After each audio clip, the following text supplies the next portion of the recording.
अगर कभी बकैती और लंबी लंबी फेंकने का कोई वर्ल्ड कप होगा तो उसमें एक तरफा पाकिस्तान जीत जाएगा। क्यों कह रहा हूं? क्योंकि आप भी हंसेंगे। चैंपियंस ट्रॉफी 2025 अभी खत्म हुई है, भारत ने जीती है। फाइनल मैच भारत ने जीता था, न्यूजीलैंड से था वो मैच। और अब पाकिस्तान क्रिकेट बोर्ड की तरफ से कुछ ऐसी ऐसी चीजें आ रही है कि आप भी सुन के हंसेंगे भाई साहब। ये समझ लीजिए इस टूर्नामेंट में पाकिस्तान पैसे के लिहाज से भी बहुत पीछे रह गया। जैसे इनकी टीम ने इनको प्रदर्शन के लिहाज से पीछे किया, ऐसे ही ये पैसे के लिहाज से पीछे रह गया। कोई कमाई कमाई नहीं हुई है भाई साहब। अब ये कह रहे हैं कि पाकिस्तान क्रिकेट बोर्ड को चैंपियंस ट्रॉफी 2025 में कोई नुकसान नहीं हुआ है, बल्कि इनको 3 अरब रुपए की कमाई हुई है इस टूर्नामेंट की वजह से, जो कि इनके टारगेट 2 अरब से कहीं ज्यादा है। अब भाई आप समझिए कि पाकिस्तान क्रिकेट बोर्ड कितनी लंबी लंबी फेंक रहा है।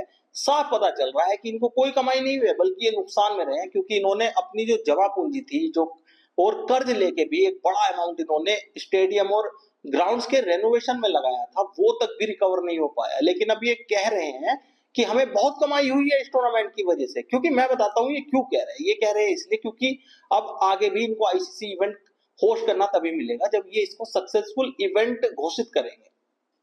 पाकिस्तान क्रिकेट टीम ने इनको इतना डिसअपॉइंट किया, सेमीफाइनल तक नहीं पहुंच पाई इनकी टीम। इसके बावजूद अब इनकी ये बड़ी बड़ी बातें आप सुनेंगे तो आपके होश उड़ेंगे। कैसे हो सकती है इस टूर्नामेंट से कमाई? मुझे लॉजिकली कोई समझाए, प्रैक्टिकली कोई समझाए। भाई सीधी सीधी बात है कि भारत आपके देश में खेलने नहीं आया, जो कि रेवेन्यू के लिहाज से सबसे इंपॉर्टेंट देश था इस टूर्नामेंट का या किसी भी आईसीसी टूर्नामेंट का।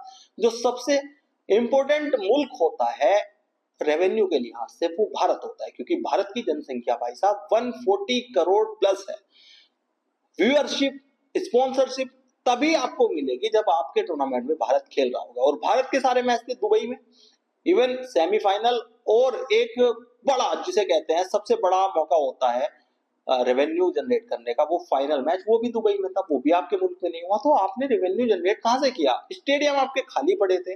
2 दिन मैच आपके बारिश की वजह से खराब हो गए थे, धुल गए थे, जो मैच हुआ ही नहीं। जैसे बांग्लादेश और पाकिस्तान का मैच हुआ था वो बारिश की वजह से तबाह हो गया था। तो इन्होंने कब कमाई कर ली भाई? ये हजार हजार रुपए के टिकट बेचे हैं इन्होंने स्टेडियम के फुल करने के लिए। फ्री में भी स्टेडियम इनके फुल नहीं हो रहे थे।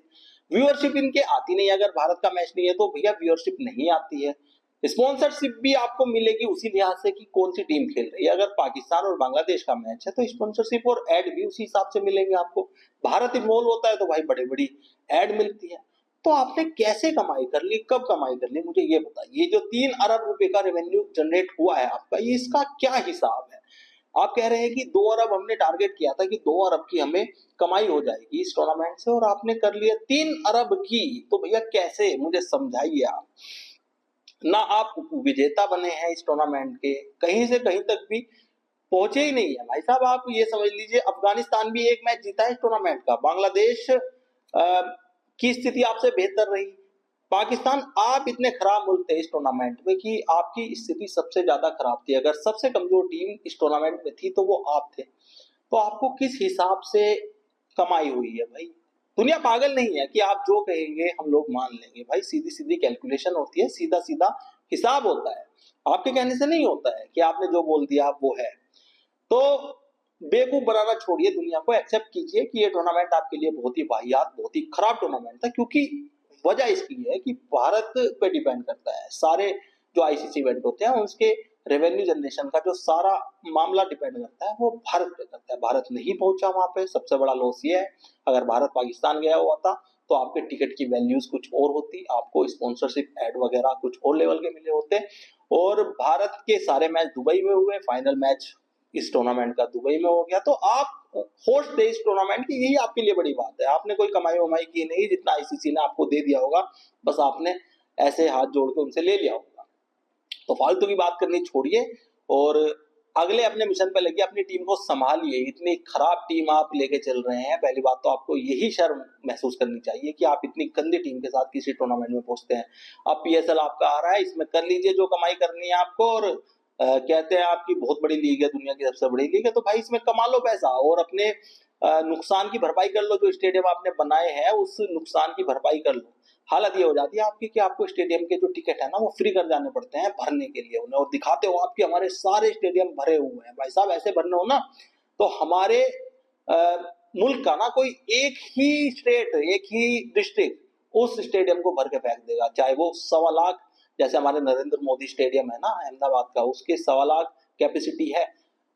अहमदाबाद से इतना क्राउड आ जाएगा अगर हमने फ्री कर दिया ना टिकट कि अहमदाबाद के लोग भी उसमें घुसने को तरस जाएंगे, इतनी भीड़ हो जाएगी। तो ये क्रेज है हमारी क्रिकेट टीम का, ये क्रेज है हमारे लिए क्रिकेट का। आपको नहीं समझ आएगा क्योंकि आपकी आवाम आपके क्रिकेट टीम से त्रस्त हो चुकी है भाई साहब, फ्रस्ट्रेट है। तो इन चीजों पे ध्यान दीजिए, अपनी टीम को सुधारिए, अपने क्रिकेट के लेवल को ठीक कीजिए। ये फालतू की चीजें मत कीजिए कि हमने इतना रेवेन्यू जनरेट कर लिया है और ये हम मैसेज दे रहे हैं दुनिया को, और जबकि हालात ये है कि आपकी फटी पड़ी है, बहुत बुरी तरह से फटी हुई है भाई साहब आपकी। तो आप क्या राय रखते हैं पाकिस्तान क्रिकेट बोर्ड के इस घटिया हरकत पे? कमेंट करके जरूर बताएं और इस चैनल को सब्सक्राइब और फॉलो करना ना भूलें।